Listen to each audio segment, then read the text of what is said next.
সাদ্দাম জনাব নুরুল ইসলাম সাদ্দাম। আউযু বিল্লাহি মিনাশ শাইতানির রাজিম। বিসমিল্লাহির রহমানির রহিম।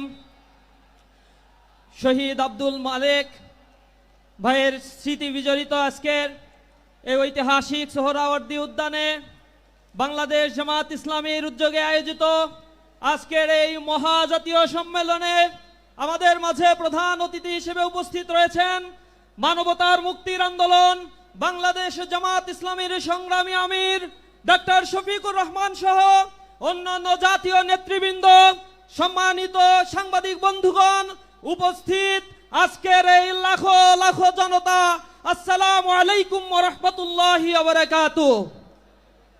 দীর্ঘদিন পরে, দীর্ঘ কয়েক যুগ পরে মহান আল্লাহ সুবহানাহু ওয়া তাআলা আমাদেরকে এই খোলা ময়দানে ফ্যাসিবাদ মুক্ত এই পরিবেশে আজকে যে ঐতিহাসিক মিলন মেলার সুযোগ করে দিয়েছেন, এজন্য মহান মুনিবের দরবারে লাখো কোটি শুকরিয়া আদায় করছি।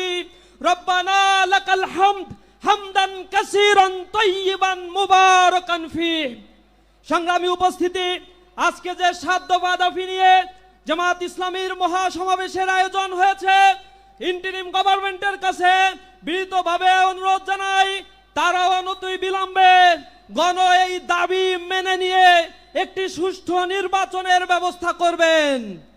জুলাই এই আন্দোলন যাদের পাটাতনের উপরে দাঁড়িয়ে এই নব বাংলাদেশ বিনির্মাণের স্বপ্ন আমরা দেখছি, এই বাংলাদেশের সেই জুলাই যোদ্ধা শহীদ পরিবারগুলোর পুনর্বাসন, আহত পঙ্গুত্ব বরণকারী ভাইদের পুনর্বাসন করতে হবে। পাশাপাশি জুলাই ঘোষণাপত্র অনতি বিলম্বে সংবিধানের অন্তর্ভুক্ত করতে হবে এবং এই জুলাই মাসেই জুলাই ঘোষণাপত্র দিতে হবে।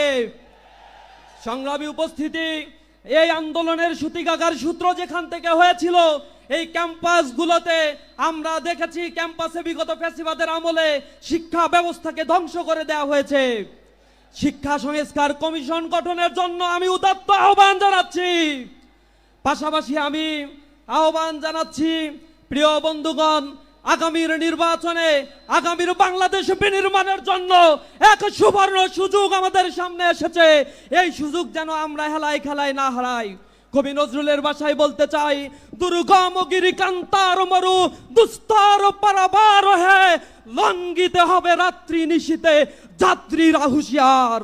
আমাদের সজাগ থেকে দৃঢ় কদমে আগামীর বাংলাদেশকে গড়ে তোলার জন্য সর্বশক্তি বিনিয়োগ করতে হবে। সবাইকে সেই উদাত্ত আহ্বান জানিয়ে আমার কথা শেষ করছি। আসসালামু আলাইকুম।